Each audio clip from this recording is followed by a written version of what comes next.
everyone, this is the Almost World Podcast.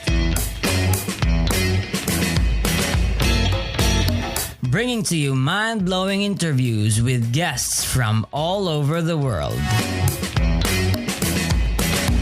So settle down, relax, and enjoy the show.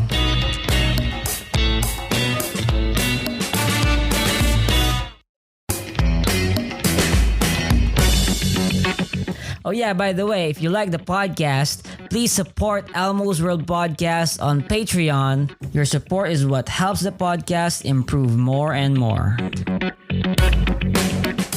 Welcome to Almost World Podcast. I am Elmo. I'm with my awesome friend here, Chris Shelton. Hey man, can you introduce yourself? Yeah, absolutely. Hi, thanks for having me on your show. My name is Chris Shelton, and I am a former Scientologist and cult expert and somebody who studies cults and extreme thinking and belief. And I have a podcast and a YouTube channel. Awesome. And I've written a book about Scientology. Oh, perfect. Right. And so that's a lot of topics that I would want to cover. But when you say cult, can you be more specific as to how you would define a cult? Absolutely. And that's a really good first question because cult is a difficult and problematic word for a lot of people. Yeah, for sure. It is defined in the dictionary as, an extremist group or a group with extreme, hardcore, centralized beliefs. I use the term destructive cult actually to differentiate groups that are what we would more accurately call high control groups or authoritarian groups or groups with authoritarian or totalist structures or rule sets. These groups are difficult or problematic, I guess you could say, because they are abusive by nature. They bring people in, draw people in through deceptive means, manipulative means, and then use people, followers, for money or there's a lot of financial gain, of course, but there's also other abuses, physical, sexual, mental, psychological, etc. So any group that's kind of engaging in those kind of activities are what I study, sort of this extreme thing. And this is similar to and related to terrorist groups. This is related to domestic violence situations. This is related to gangs. This is related to trafficking. All of these activities are sort of united by an idea that we call coercive control, where somebody is being forced to do things or coerced to do things, and there will be consequences if they don't. And these groups are generally, nobody joins one of these groups thinking this is what's going to happen to them, Definitely. So that's the deception part. And so this is all, these characteristics that we use to describe these groups have been listed out, are talked about, us versus them thinking, black and white thinking, enforcing a dogma or a rule set that is unalterable, unquestionable, and must be followed to the letter, things like this. This is what constitutes a destructive heuristics, I guess, into determining if your religious affiliation is a cult, right? Do you have some sort of symptoms or I guess signs, like is it a doctrinal thing, or if they have this certain theology, then that's a cult? Or if it doesn't abide with some sort, like the Nicene Creed and other how other Christian, I guess the majority Protestant or Catholic would view your church and theology, is that included, or is it just more of the power structure and how the sociological part of the religion? Yeah, it's more of a sociological function, I think, or description, because we're not talking about the specifics of the belief set of any specific group, right? You have destructive cults or high control groups. Let's go ahead and use that term, I guess. That are religious in nature, but you also have such groups, all the characteristics, all fully there in non-religious groups. I've seen martial arts dojos where the sensei just becomes kind of power trippy and starts making his students do things that are very strange, and you know, loyalty pledges, and you know, the sensei becomes the focus of power and attention. And if you're not doing every single thing he says, whether it's related to karate or not, you see, you could end up in a whole lot of trouble. Yeah, so it's not just religion where we see this kind of. There was a company you can look up called Enron, and the management structure of that organization was a high control group, and they enforced all kinds of very, very bizarre rules on their employees. Wow. So you can even be in a business and it can start operating with these social power dynamics and start being physically, psychologically abusive to its members, to its employees. And you've got a high control authoritarian group there. So, so generally speaking, the way we talk about or describe these things, we take pains to try to separate the beliefs from the actions. And it's the actions that we're looking at, not the beliefs. Can you tell me about your history with Scientology? You know, I don't know if I'm gonna get sued with this. Oh, you're not gonna get sued, not at all. I've told my story so many times. No, you're completely safe. I was basically raised with Scientology. I was involved with it professionally for 25 years. I actually worked for the church in various capacities, first for 8 years in Santa Barbara, California, and then another 17 down in Los Angeles when I joined what's called the Sea Organization. That's SEA, like the ocean, the Sea Organization. It's a paramilitary naval kind of outfit with ranks and ratings and yes, sir, no, sir, and all that. And we had uniforms and stuff. And that's kind of the core group of Scientology. I say that in the same way that you might think of the Vatican as the core of the Catholic Church, right? There's like the people who really keep the whole thing going. That's what the Sea Org is for Scientology, and that's where I worked for 17 years. So, so I've seen everything in Scientology, bottom to the top, and worked at its highest levels. So I understand the organization pretty well. In my country, there are a lot of cults. I'm sure if you're familiar with. I think you're familiar with the Apollo Kiboloi. So, I don't know the specific name of his church, but he identifies himself as the appointed son of God himself, you know, incarnate.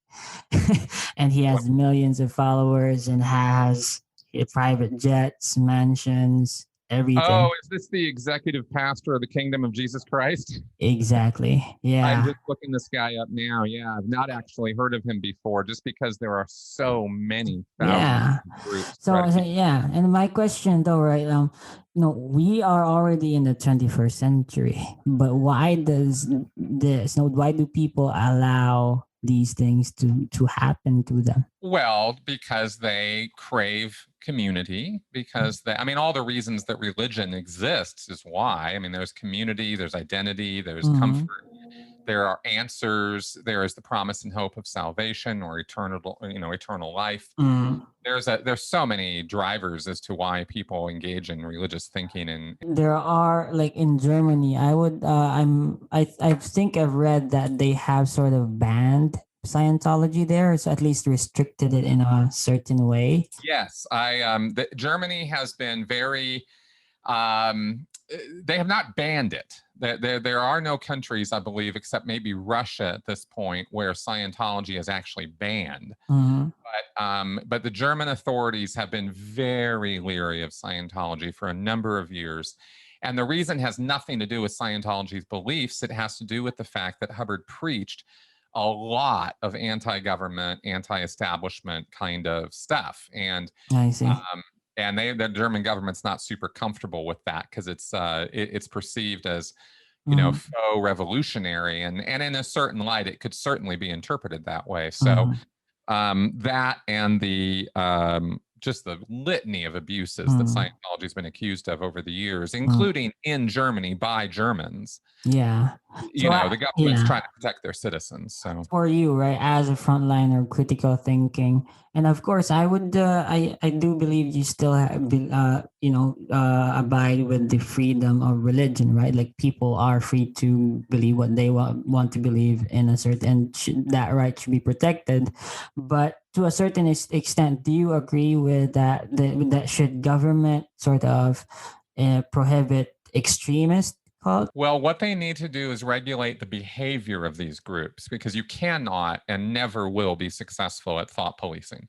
And I do believe that the human rights or natural rights that we sort of went to with the Enlightenment and the Age of Reason, I very much support these things. I very much have a sort of classical liberal view about the natural rights of man. And so I do believe these should be supported with all of our efforts. That being said, and I feel very strongly about that, we have to have some kind of societal controls over predators. And there are human predators. There are people who go around making a practice or living out of taking advantage and abusing other people. And those people and those activities have got to be regulated, or you're not protecting the general good. From a certain extent, let's say I'm a Baptist, right? But so I'm going to criticize my church affiliation. So people want to. So let's say that from a third party perspective, like, oh, that that church, right, is taking advantage of the people, that if its members is asking for donations, for tithes, for volunteering in their activities, like you've broken up. I can't understand. Yeah. So my main argument. I'm sorry. Sorry. Yeah. I could not make out anything you just said. I'm sorry. Right after you said you were a Baptist, it all kind of went bad. If you could repeat that for me. It's okay. So my point is that any person can make an argument that a certain religion or church is taking advantage of its members, right? Like what would be the clear guidelines or details as to what a predator is? Oh, sure. Well, predators, I use that term advisedly because narcissist, malignant narcissist, these terms are not well understood and get misused a lot. What I'm talking about is a certain percentage of the population that considers the rest of the population prey. People to be taken advantage of, people to be used. People are there only to forward their goals or agenda, or worse, there are people who believe that the rest of the world needs to worship or adulate them, or they want, money, power, sex, etc., from groups of people, and they figure out some belief set that you can align a bunch of people to. And they gain followers, and it becomes this kind of codependent relationship. The leadership, the predators need the prey, just like the prey need the predator, right? It goes both ways. Followers need a leader. Leaders need followers. Otherwise, they're not really very good leaders. So that's kind of the relationship I'm talking about there. And I'm using generalized terms because you find this across every human activity. There isn't anywhere or any group that's immune from this, or that is because of its nature is going to avoid these predator type. And so you mentioned, right, like as in terms of the government's role, there should be guidelines or I guess safeguards to protect up the population from predators, right? Who manipulate and use deception and take advantage of people's vulnerabilities. But let's say about like as an individual, what should be my personal role in all the cultish activities in my surrounding area? Like, should I like actively open open people's minds and discuss with them how and to break free from their cultish communities? Well, I would certainly encourage that, and I encourage it by not trying to take on every single one of these groups, because that's impossible. There's Yeah. too many of them. I realized years ago that I could easily make a career out of making a video every single week about some group out there, and that would not be hard. So instead, what I've chosen to do, and what I recommend other people do, is simply learn the basics of the subject, right? And this has to do with critical thinking, which is a vital, vital subject for every single human being on the planet. Okay. It's not, right? Because it's not, we don't think critically by our nature. We think emotionally. We think in terms of needs and wants and ego, and we think very emotionally. Critical thinking isn't becoming Spock from Star Trek, but critical thinking is being open to and disciplining yourself to being open to opposing points of view to how you think about things. And this is very, very hard for people. But if you get that across, if you can inculcate or educate or promote, open-minded thinking, the fact that certainty is a trap. There are very, very, very few things in this world you can be 100% certain of. Right? Yeah. But there's a whole lot of people out there who are trying to sell you on certainty, who are trying to give you pat answers to very complicated questions. Very simple answers, very easy answers, and it's only going to cost you $19.95. So what's the problem, right? So when money gets involved, when power gets involved, when influence gets involved, humans get a little silly, and we start thinking, the emotions start taking over, and the ego starts taking over, and so by learning the discipline of critical thinking, you learn about how we fall down in our thinking, and that this is stuff that's pretty important to me, and this is why I promote it a lot, because I think it's the antidote for being able to for falling into cults. Nobody joins a cult on purpose. Nobody knows that's what they're doing when they're doing it.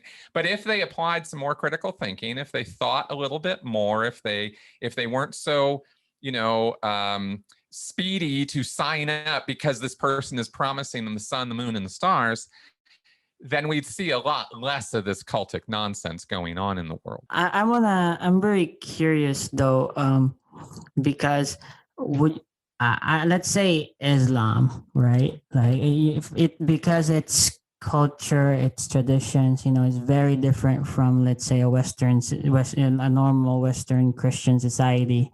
Right, it would appear that its practices would seem very cultish, because it's very new, and so like which group are we talking about? Sorry, Islam. Right, like Sure, so I could like make an argument that Islam is a cult. Like, look, they are banning people from doing this and that, and requiring them to do this and that. To a certain extent, someone could make an argument that Islam is a cult.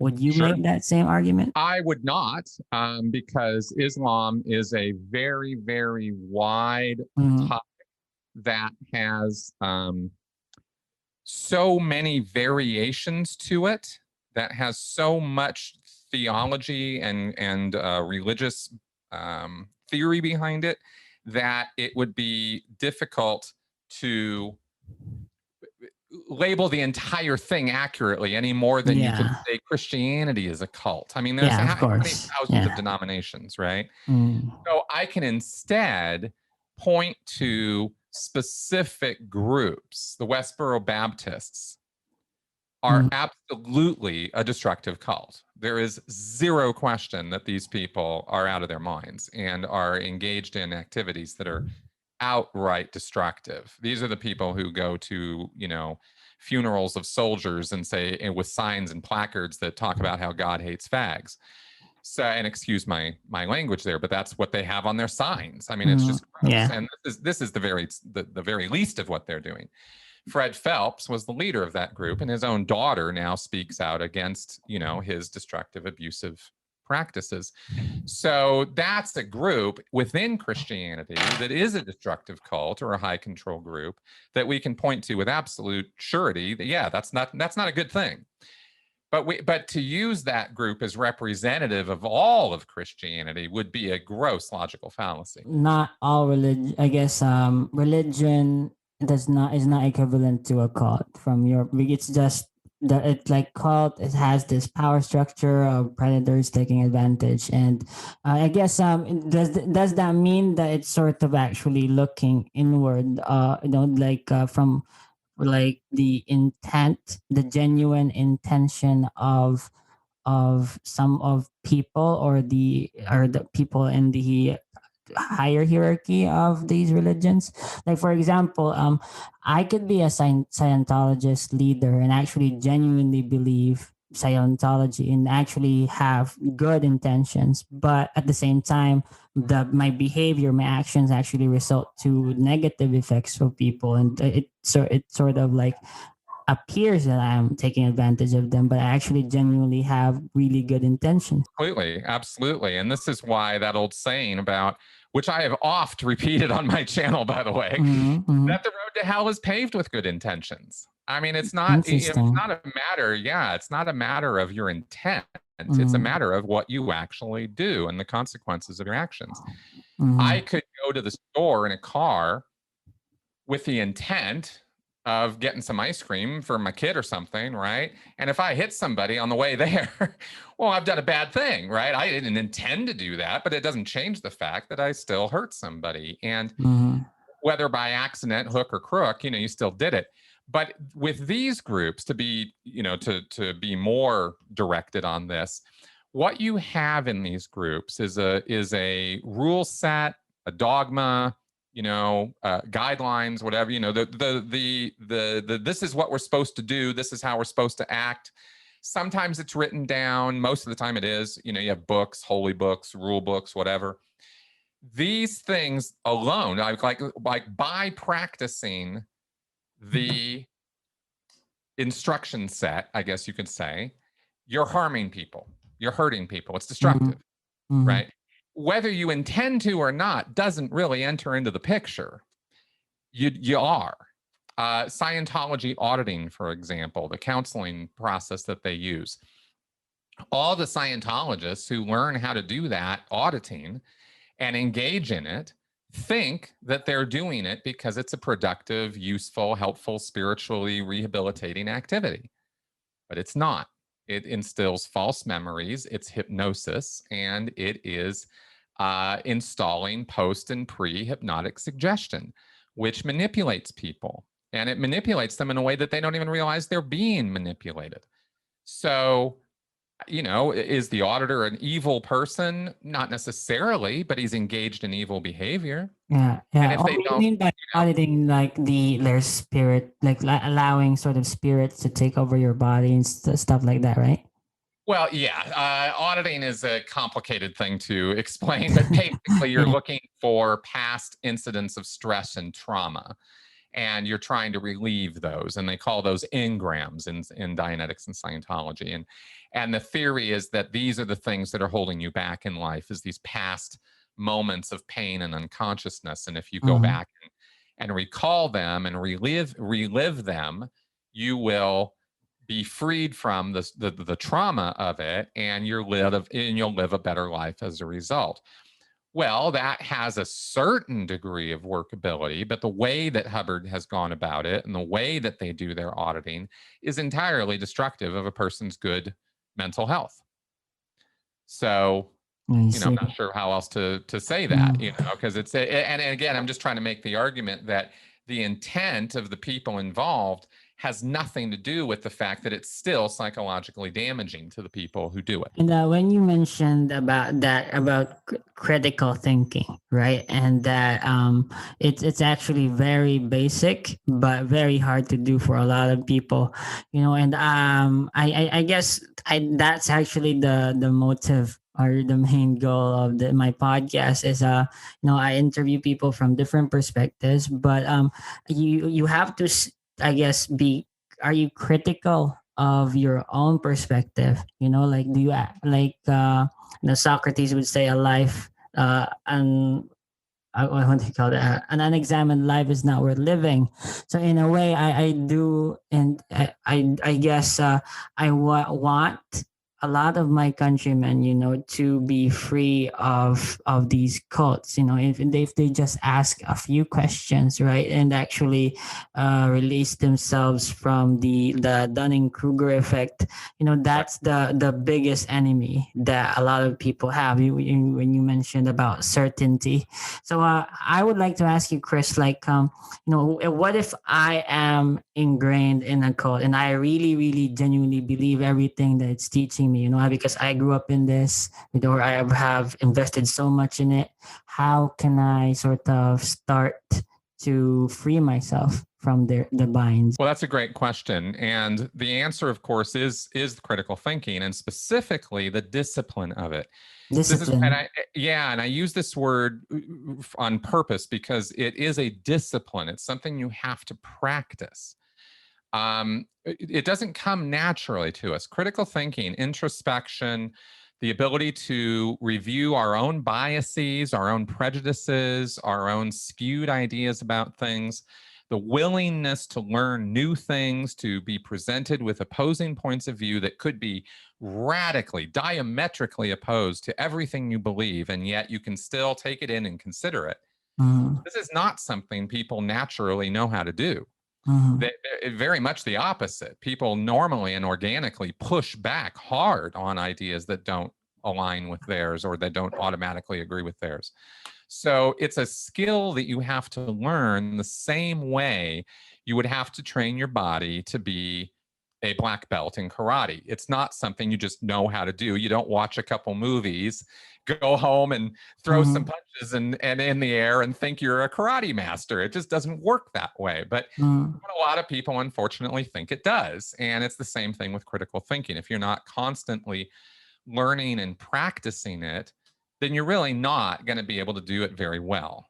And that's and so to answer your question, the way you would because this was my journey. I got myself out of Scientology. Yeah. I didn't have an intervention. My family didn't come save me. I had to get myself out of it.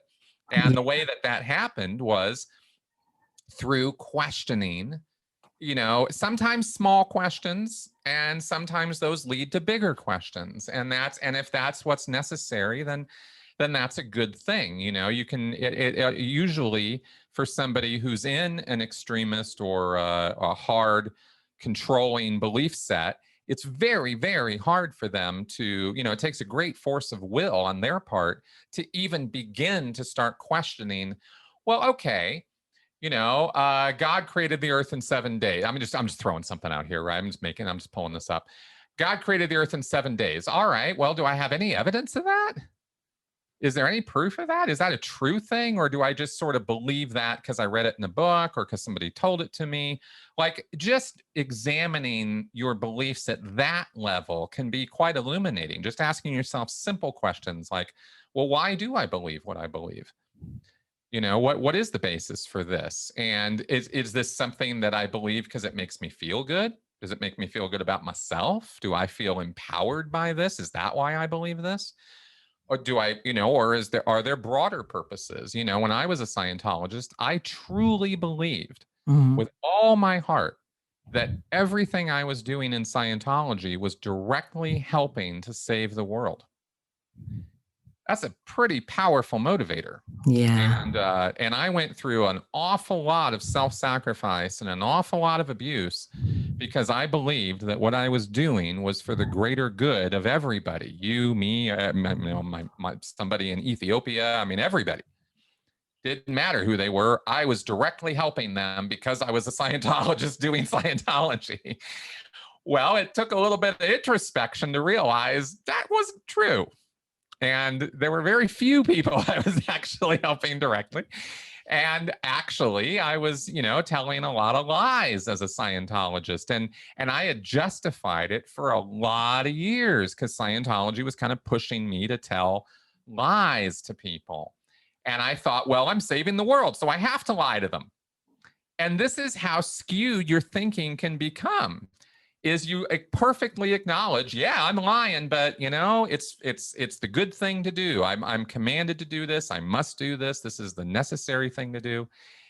Well, it's, you know, when you start looking into this and thinking about it a little bit more, you find out it's not necessary. It's not the right thing to do. And maybe it's okay to ask a few questions about, well, why do I have to do this? You could actually see the cult, I guess cults even in like terrorist groups. Like here in my country, there is a communist terrorist group where which I believe they act as a cult. They have this cultish leader, personalities in their leaders and their leadership, and I guess even like political ideology could be used as a way to manipulate people to sacrifice things, right? That's exactly right. That's exactly right. It doesn't really matter what the belief or the idea is. Yeah. That's why I say it doesn't matter. It's not important. Whatever it is, it's going to inform action. And it's the actions that I look at as to whether I judge whether a group is destructive or not. It's not what they believe. Because you can believe that everybody around you is a horrible, awful, evil monster from planet X and not do anything about it. Well, I got nothing to say about your belief. What am I supposed to do about that? I can't thought police you. So I don't really care what you believe. But I do very much care what you do. And so any belief, literally, I mean, after you study this stuff enough, you really do realize it doesn't matter what the belief is. You could believe that white bread is the best bread and somehow end up in a situation where the extremism of that belief has gotten to the point where you want to come to blows with somebody else over white bread. Yeah. You know, it's that crazy. People are that. Okay, so actually, I do notice some common themes in terms of the how cult sort of hook members, right? One would be that they would isolate you from your friends and family so that they could sort of immediately take control of your social life, right? Correct. And then they would the brainwashing would start, and it would start weekly. You go there to their events and everything, and then until they sort of reel you into their reality, right? And then that's when you're hooked. You can't leave it because you actually believe what they say now, right? That's right. That's exactly right. It has to do with isolation, manipulation, and control. Those are your three factors. But to be honest though, like these methods aren't just exclusive to cults. I do see these methods in a lot of people, if like business structures as well. For example, networking. You familiar with network marketing? Oh, right? Of course. Yeah, in my country, I've seen a phenomenon, where people are reeled into the business structure, and then they build this community and isolate, and people they have this belief that their product is the best and the most powerful thing that could save the world and so stuff like that, and then it still has those dangerous effects, right? Like they would invest so much of their money and savings into the business that isn't even theirs, and they're actually gonna lose money. So it is what I guess is are cults just these methods, or does it have to like when you call something a cult, does it have to have these complete set of requirements of there has to be a leader, and then there's the power struggles? Yeah, I get what you're asking. It's a little interesting. There has been a checklist of characteristics that we sort of put together as a semi-diagnostic tool. I say, actually, Michael Langione and Janja Lalich put it together some years ago, and it's a checklist I use and I have it up on my website. You can go check it out. Characteristics of destructive cult activities, and you have such things as an emphasis on money and like over exaggerated amount of emphasis on money is one of the characteristics, but it doesn't have to be that every group is obsessed with money. It's just a characteristic that could be there. You have things like us versus them thinking, a black and white thinking, right? The othering of anybody who's not us. If they're not us, they're bad. Right? That kind of thinking. Yeah. That's very much at the heart of this. A leadership, a charismatic leader or leaders is usually part of the model. But one of the things that we're running into now in the internet age is that you have these groups or these mechanisms of control utilized online. So you don't even have to be in person with the cult leader, so to speak. You can have an online relationship, or there really isn't even much of a leadership. And this is where we get into groups like QAnon. Fascinating group. Yeah. Flat earthers develop online to a great degree. Another fascinating group. Completely crazy belief set, and everybody is all wrapped up in that. But what I study and look at are the methods of propagation and control. And they exist in these online groups, and the us versus them thinking exists. And the tribalism is very, very strong in these groups. And in fact, that's probably, if you're looking for a really simple way of trying to talk about these activities, what you're talking about is tribalism run amok. It's just gone too far. They crossed lines. And those lines that get crossed are lines of personal autonomy or control, personal thinking, thought policing, and you often get confession cultures within these groups where people are made to confess their impurities, their impure thoughts, their disloyalties. So when you get groups where the group becomes all and the individuals in the group are kind of nothing, that's the kind of activity that we're talking about. Yeah, definitely. So I do want to ask you though, like maybe like fast questions. Are Mormons a cult? Yeah, they are. Yeah, Okay, there's destructive cult activity in the Mormon church. Absolutely. Are Jehovah's Witnesses a cult?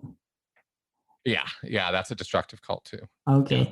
They got shunning, they got the blood transfusion thing. There's a lot of stuff going on. Yeah. Is Joel Osteen a cult in his church? I would say that he is, and I would say that I would say that a lot of the televangelists actually cultivate that. They really work over their followers, and when you have people who are literally throwing money at millionaires for eternal salvation, I have to question the dynamics of what's going on there, because I think you have somebody who is abusing people and taking advantage of them in the worst possible way. Okay, interesting. All right. Well, how about celebrities? Some celebrities have such a following that actually leads to some cultish behavior. Would you say that, or include that as well in the cult list? Well, I'd say that it can be. It's all a matter of, the thing about these is grading them or judging them is difficult. It's a difficult task. Yeah. And it's a nuanced task because, again, you have to look at the whole broad spectrum. I mean, does that mean every single I say JWs are a cult. Does that mean every single JW is a frothing, crazy, us versus them? No, of course not. So there's nuance here, there is your experience will vary as you experience these groups, so not every single person who's in this is some brainwashed fanatic. It's really a matter of degree, and it's a matter, there is, intent does matter to some degree when you're talking about the leadership of these groups. But even then, it's like we talked about earlier, it's a little questionable. Yeah. All right. So you mentioned about the discipline of critical thinking, but I want to clarify some things here because I do critical thinking, skepticism, and cynicism. Which ones are good, or is cynicism okay? Like, what are your thoughts on these three?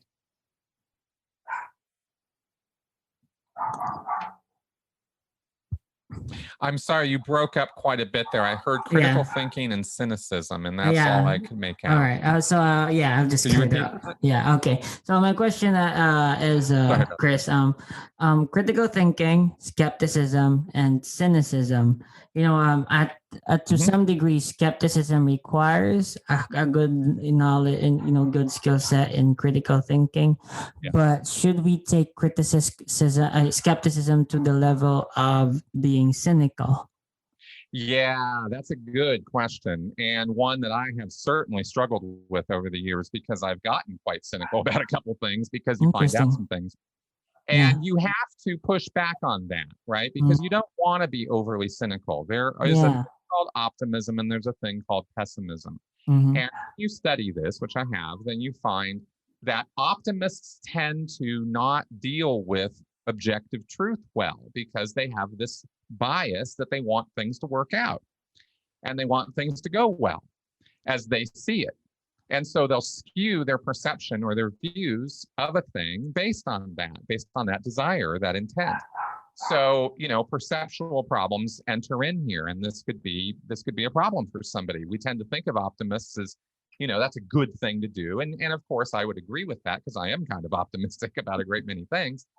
But I also recognize that there's a bias there. And the same applies with pessimism. You can be overly pessimistic. You can become too cynical and you start hating on people, or you start thinking people are bad or people are evil or this is bad and this is evil. And you got to really maintain some objectivity to keep some perspective that good and evil and right and wrong and all that depend a great deal, as Obi-Wan Kenobi said, on our point of view.